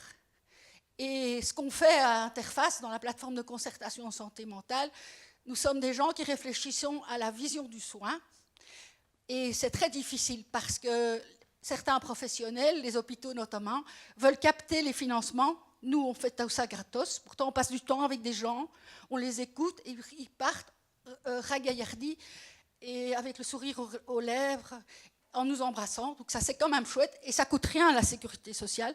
Et nous, on n'est pas payés non plus. Donc si on nous donnait des postes de travail, si on luttait contre la triple peine, c'est quoi la triple peine? C'est perdre la santé, perdre ses revenus, perdre ses liens sociaux, parfois son logement, parce que c'est la cascade. Et le problème, c'est que la société n'y répond pas. Et donc, moi, je suis très fâchée contre certains professionnels qui nous empêchent d'être des acteurs. Parce qu'on a des idées, on veut les développer, on a besoin de partager notre savoir, de nous entraider, parce que c'est ça le but de Réseau Solidaire, mettre ensemble des gens qui vont bien avec des gens qui vont moins bien, et on va faire des formations pour comprendre, parce que c'est pas facile d'être avec une personne qui fait une phobie sociale ou qui a des problèmes de santé mentale. Il faut avoir quelques clés pour la comprendre, la respecter et ne pas faire à sa place. Donc si vous voulez, vous allez sur Facebook, vous regardez Réseau Solidaire et mon association deviendra grande, parce que je crois que c'est l'avenir, le bien-être de tous, des conditions de vie bonnes pour tous, l'émancipation, le pouvoir sur sa vie. C'est comme ça qu'on va battre la pauvreté et la pauvrophobie, en montrant que nous sommes tous capables si on nous donne les moyens. Merci.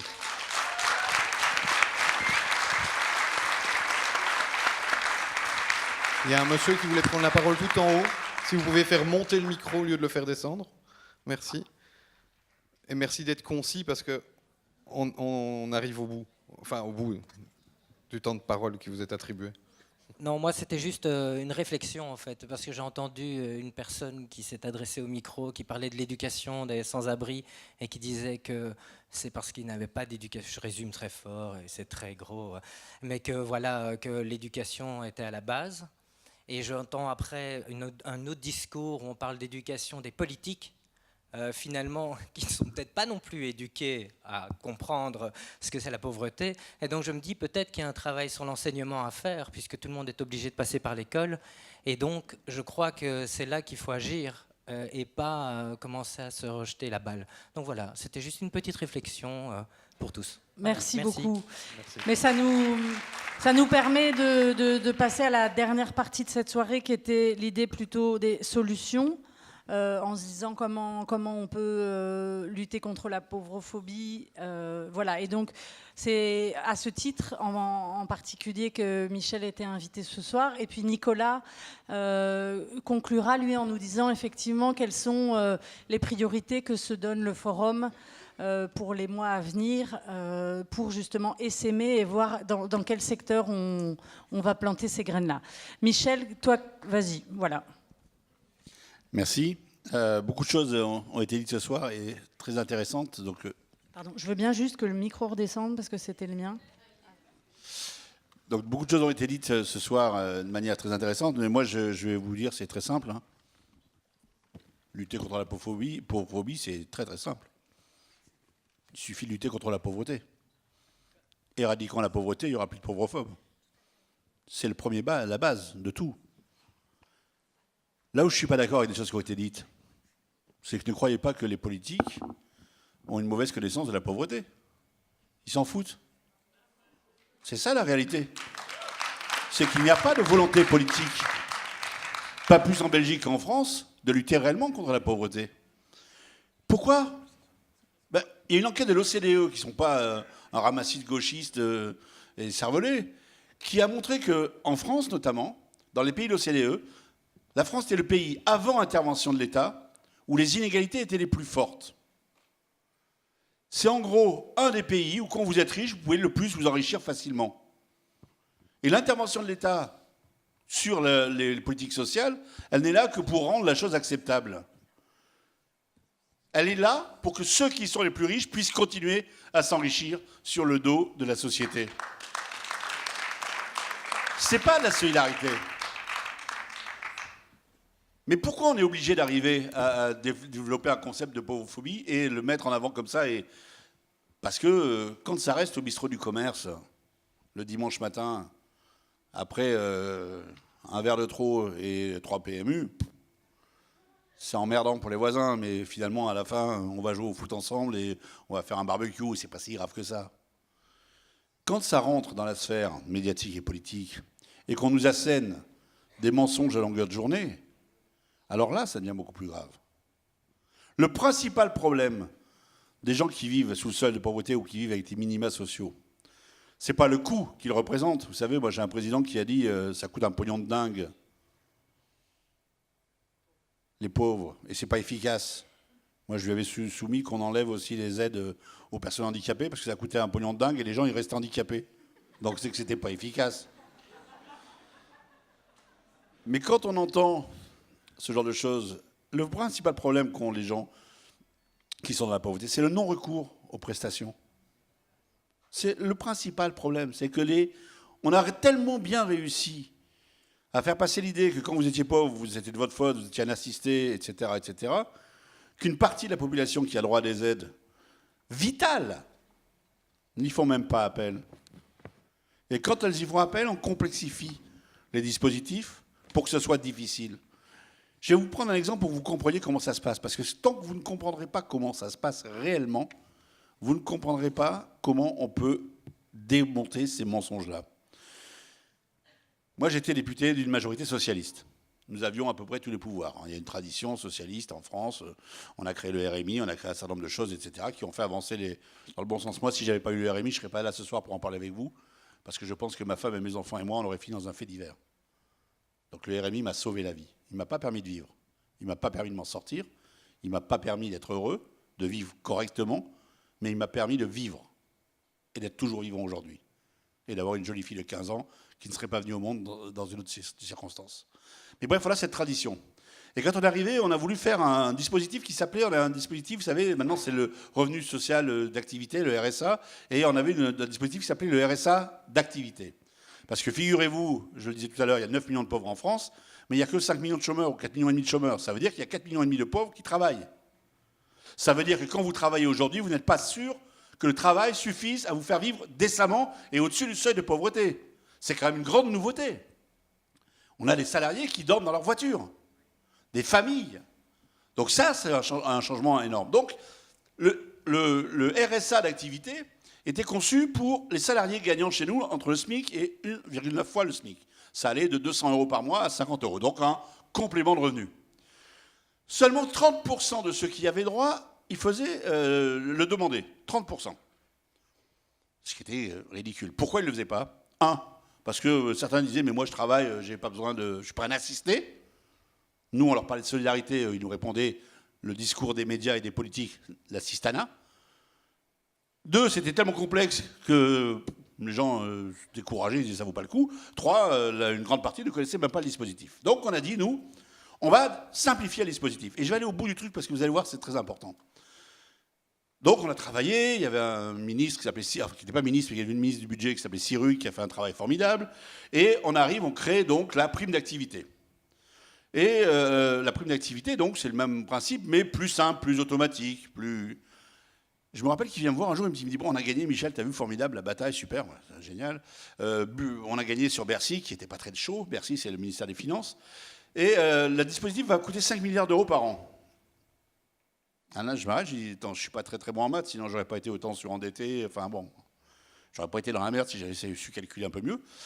Mais il me semble que si tous ceux qui ont droit le demandent, c'est 10 milliards d'euros par an. Et là, je le vois un peu gêné, il me dit, oui, mais Bercy a tranché, on compte sur un taux de recours de 50%. C'est-à-dire qu'on mettait un dispositif en place pour aider les plus faibles en espérant que la moitié de ceux qui avaient droit ne le demanderaient pas.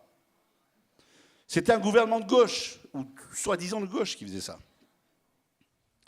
J'ai déposé un amendement pour que tous ceux qui avaient droit soient informés individuellement de leurs droits. On m'a dit non, t'inquiète pas, on le mettra sur le site internet, comme ça ils auront l'info. J'ai été bien rassuré. J'ai été vraiment, vraiment bien rassuré. Mais aujourd'hui, cette histoire n'est pas terminée, parce que ce dispositif existe. Et le ministre du Budget, le nouveau Darmanin, l'autre jour disait...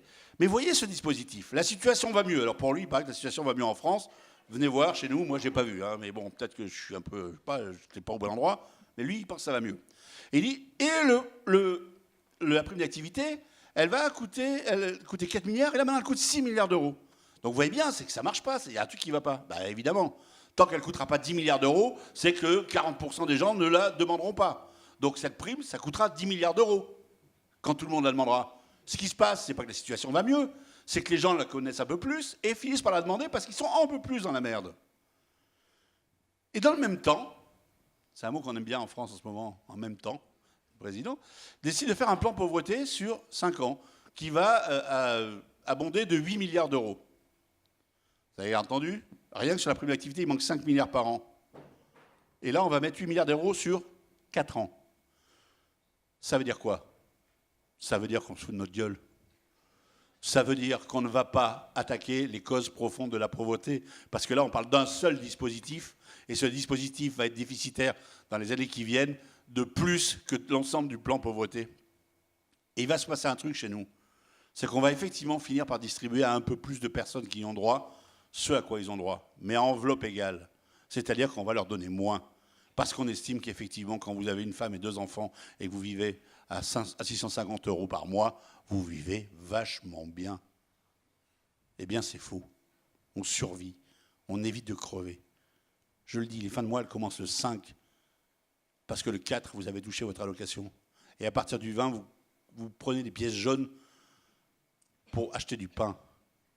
Et le quotidien, quand on est dans la grande pauvreté, c'est de se dire qu'on est vachement content que ses enfants aiment les nouilles chinoises parce que c'est un plat qui coûte 29 centimes et que ça remplit l'estomac. Il m'est arrivé, moi, une anecdote quand j'étais dans ce cabanon. On avait un seul petit radiateur et il a claqué une nuit, au mois de février. En général, ça claque l'hiver. Quand je me suis réveillé dans ce cabanon, il faisait 5 degrés à l'intérieur. J'ai appris par la suite que c'était la température intérieure d'un réfrigérateur. Mes enfants ne voulaient pas se lever pour aller à l'école parce qu'ils avaient trop froid. La couette de mon fils était gelée dans la vitre. Je les ai levés, parce que je me suis dit, ils vont crever, ils vont aller à l'école, ils vont manger, ils vont avoir chaud. Et là, je me suis rendu compte que je n'avais pas les moyens de racheter un radiateur. Je n'avais pas un rond, rien. Je ne savais pas comment faire. J'ai trouvé une solution. Je ne sais pas laquelle, je ne m'en souviens plus. Je sais que le soir, on avait un radiateur qui fonctionnait. Mais là où je veux en venir, c'est que l'année dernière, j'ai eu besoin d'aller racheter un radiateur. Donc je suis allé dans un supermarché, comme tout le monde, et j'ai regardé le prix des radiateurs électriques. Et là, je me suis rendu compte qu'un radiateur électrique, ça coûtait moins de 30 €, le premier plan, le premier prix. Eh bien, quand vous êtes dans la pauvreté, dans une situation comme celle que j'ai vécue, vous êtes incapable de résoudre un problème vital dont le coût s'élève à 30 €. Même moi, je ne m'étais pas fait cette réflexion-là. C'est ça, la réalité de ceux qui vivent dans la pauvreté aujourd'hui. C'est pour ça qu'il faut se battre. C'est pour ça qu'il faut être en colère. C'est pour ça qu'il ne faut passer aucune des phrases qu'on nous laisse passer. C'est pour ça que ces livres, il faut les lire, il faut les apprendre par cœur, et il faut les sortir. Et ce n'est pas tellement les citations qu'on a entendues qui me choquent. C'est le fait que vous avez des journalistes qui, dans un débat, sont incapables de faire leur boulot et d'aller voir ce que c'est que la réalité des choses, parce que les chiffres, on les a. Et puis il y a une autre chose qu'il va falloir qu'on se dise tous, parce que la bataille, on n'est pas en train de la gagner. Moi, je vous le dis, la bataille contre la pauvreté, on n'est pas en train de la gagner. Même si la société, globalement, s'améliore. Globalement, oui. La situation s'améliore. Mais les cas individuels sont de plus en plus violents. Il va falloir se dire qu'il n'y a pas une pauvreté. Vous voyez, on a parlé d'une pauvreté et d'une pauvrophobie. On pourrait parler de plusieurs pauvrophobies, mais il n'y a pas qu'une pauvreté, c'est fini. La situation des familles syriennes qui ont traversé, ou de l'Érythrée qui ont traversé l'Europe pour venir se réfugier chez nous. La situation de ceux qui vivent dans la rue, parce qu'il y a eu des ruptures, des choses difficiles. La situation des femmes seules, parce qu'effectivement, dans la pauvreté, les premières personnes frappées par la pauvreté, c'est souvent une femme seule, noire, qui élève seule ses enfants et qui cumule les petits boulots. C'est ça, quand même, l'image stéréotype. Il va falloir qu'on se remette à faire, non pas du global, mais de l'individu, remettre l'individu au cœur de chacune de ces choses-là. Et si on n'arrive pas à le faire tout en développant des politiques globales, alors on aura beaucoup de mal à répondre aux opportunistes politiques qui se servent de la pauvrophobie. Et je voudrais finir par ça, parce qu'il faut savoir, très courtement, mais c'est aussi un sujet important, comprenez bien pourquoi les politiques aujourd'hui se servent de la pauvrophobie en opposant les classes moyennes et les classes les plus pauvres. Parce que réellement, dans la réalité, les classes moyennes ont assez peu de chances de tomber dans la grande pauvreté. Il y a un risque, mais il est faible. Par contre, en parlant d'assister, en parlant de l'idée qu'on vit mieux en étant au RMI avec les aides sociales qu'en travaillant au SMIC, ce qui est totalement faux. Je peux vous le dire, moi j'ai vécu les deux. Je peux vous dire, j'ai vécu avec 600 €, j'ai vécu avec 800, j'ai vécu avec 1000, avec 1200, et après avec 6000 quand j'étais à l'Assemblée nationale. Bon, je peux vous dire, c'est pas la même chose. C'est beaucoup plus facile d'assumer des problèmes avec votre famille, vos enfants, etc., quand vous avez les moyens de partir en vacances, de partir à l'autre bout du monde ou de faire des cadeaux, voilà, que quand vous êtes en train de compter chacune des pièces jaunes. Mais ce que je veux dire sur les politiques, pourquoi ils le font? Parce que quand ils font ça, ils masquent avec cette peur du déclassement et de l'autre la faillite de leur politique économique et sociale depuis 40 ans. Et ce sont ces mêmes mecs qui, dans cette ville, à Bruxelles, nous donnent des leçons de gestion alors qu'ils ont tout foiré. C'est Moscovici hier qui s'en prend. Alors, je ne vais pas défendre le gouvernement italien, loin de là, j'ai rien à voir avec eux. Mais qui explique que les pays n'ont rien compris alors qu'eux nous ont foutus dans le mur depuis 20 ans. C'est ça qu'ils sont en train de faire, de masquer leur incompétence en opposant les classes moyennes aux plus pauvres et les plus pauvres aux encore plus pauvres qu'eux. Eh bien, c'est ça qu'il faut arrêter, et c'est ce que je vais finir par dire. Mettez-vous en colère, battez-vous. Il ne faut jamais rien lâcher sur ce terrain-là. Chacune des personnes qui est dans la grande difficulté, et moi je suis comme les autres, hein. Des fois je tourne la tête quand on vient frapper à ma vitre avec « je suis une famille syrienne SOS hein. ».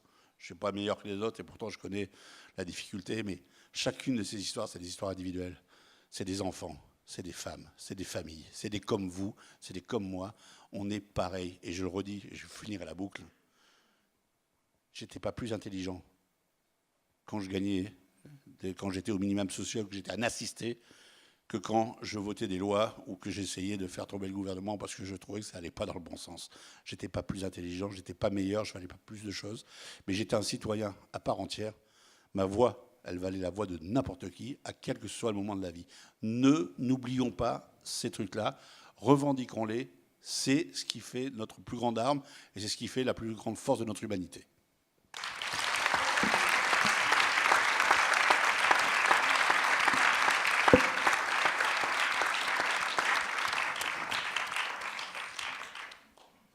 Ben merci Michel, parce que ta colère, elle est saine, et puis ta colère, elle est basée sur l'expérience, et puis ta colère, elle est rationnelle. Tu arrives à l'exprimer, à l'expliquer, et à lui donner des fondements, parce que tu as une connaissance de la pauvreté, et que tu as fait de ton expérience quelque chose, tu as quitté l'empirique pour essayer d'objectiver les choses par ton travail de député, et puis par ta biographie.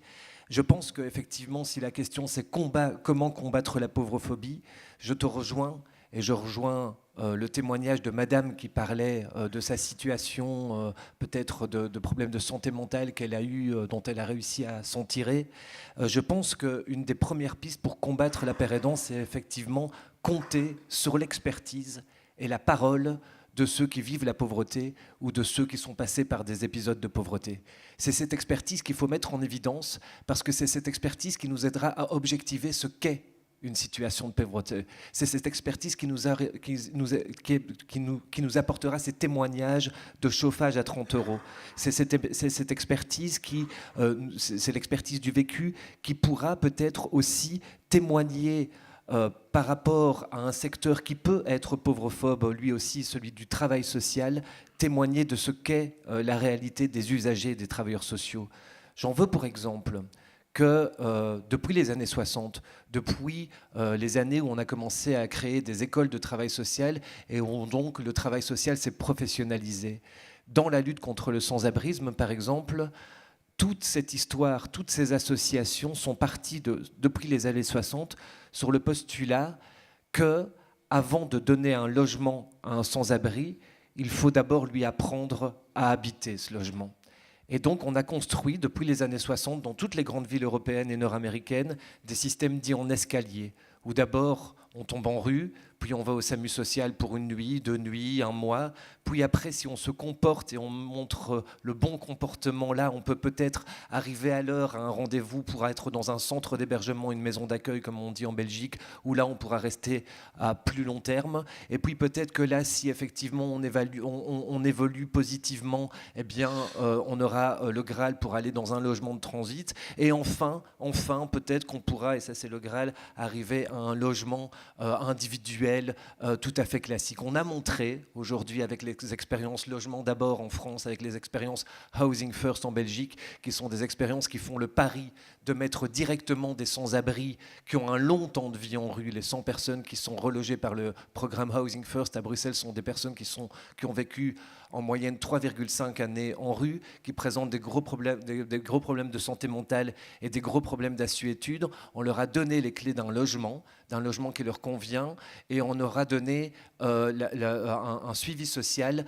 pour les aider à se maintenir dans le logement. On voit que ça marche avec 95% d'entre eux. Après 4 ans, ça marche avec 95% d'entre eux. Et donc, par une expérience pilote, en travaillant sur la capacité des personnes qui vivent en pauvreté, en travaillant autour de leurs demandes, en travaillant autour des demandes de la personne, on a fait en fait changer de paradigme le travail social. Non, les sans-abri ne sont pas incapables d'habiter, il y a une capacité chez eux à effectivement s'approprier un chez-soi, et on voit que lorsqu'on s'approprie un chez-soi, lorsqu'on habite directement, et c'est été évalué dans les programmes Housing First et Logement d'abord en France, directement il y a un impact totalement bénéfique au niveau de la santé et du bien-être des personnes. Cela pour dire qu'en fait, il faut, je pense, responsabiliser les institutions publiques.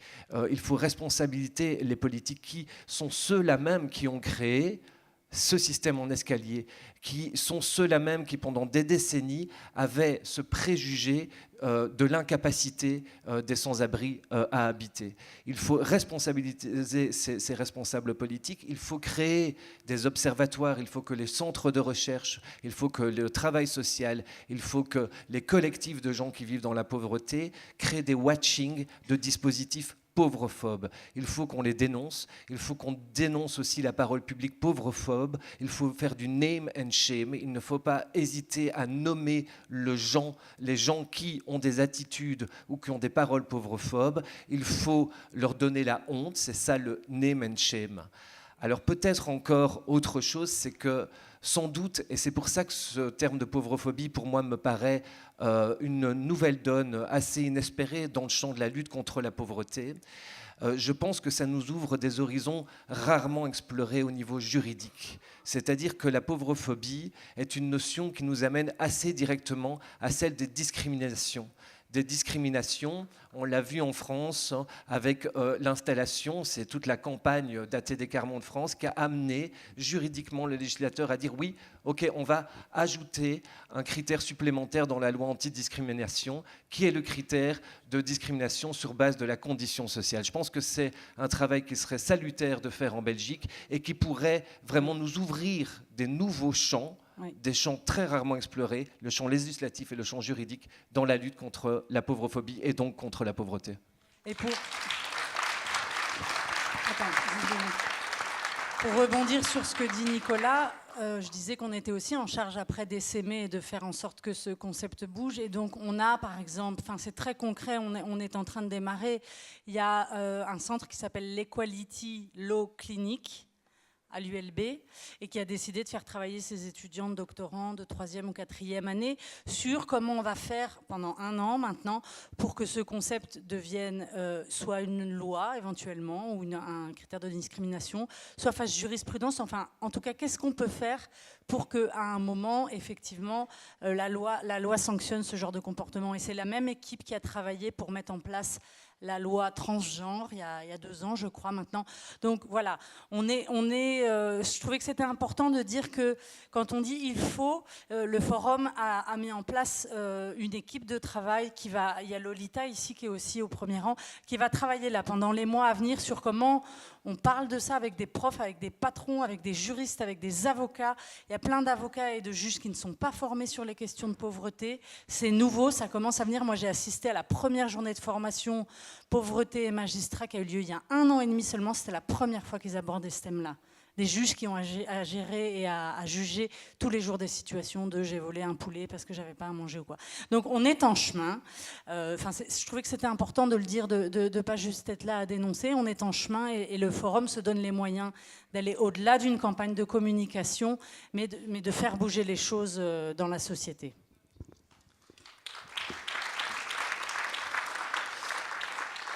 C'est juste un compliment, mais même en Belgique, on n'est pas nulle part par rapport à des voies juridiques, parce que la discrimination fondée sur la fortune et l'origine sociale est prohibée, et il y a déjà au moins un cas de jurisprudence à Namur. Un tribunal a condamné un propriétaire en 2015 parce que il voulait seulement louer à des personnes qui pouvaient montrer un contrat à durée indéterminée.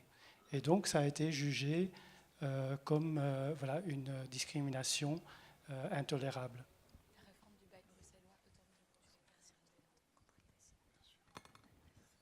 Sarah, tu veux ajouter quelque chose? Je disais que la réforme du bail bruxellois autorise le propriétaire à demander les revenus. Voilà. Merci. Bien. Excusez-nous, on va devoir rendre la salle et donc on est au moment de la frustration créatrice quand tout le monde a envie de dire quelque chose mais que plus personne ne dira rien à part l'animateur, c'est moi. Ce que je voulais faire, c'est terminer en répondant aux 2 questions que le monsieur Furieux a adressées au Festival des Libertés. Mais avant ça, je voudrais remercier toutes les personnes qui ont participé à cette soirée. Alors évidemment, les orateurs qui sont venus parfois de loin, parfois de moins loin. Nos partenaires, notamment du forum, et en particulier Lolita, qui elle est venue de très très loin, qui était une cheville ouvrière de cette rencontre. Je voudrais remercier l'équipe de Zine TV qui nous a filmé et qui a monté en direct. C'est une expérience nouvelle au festival, mais c'est fameux. Je voudrais remercier Yakana qui s'est bien foutu de ma gueule.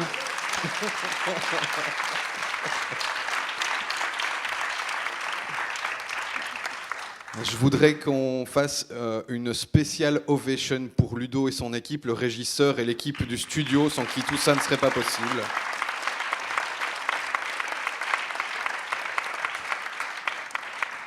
Et je voudrais vous remercier, vous, parce que d'une part, vous nous apportez beaucoup et vous nous mettez en difficulté.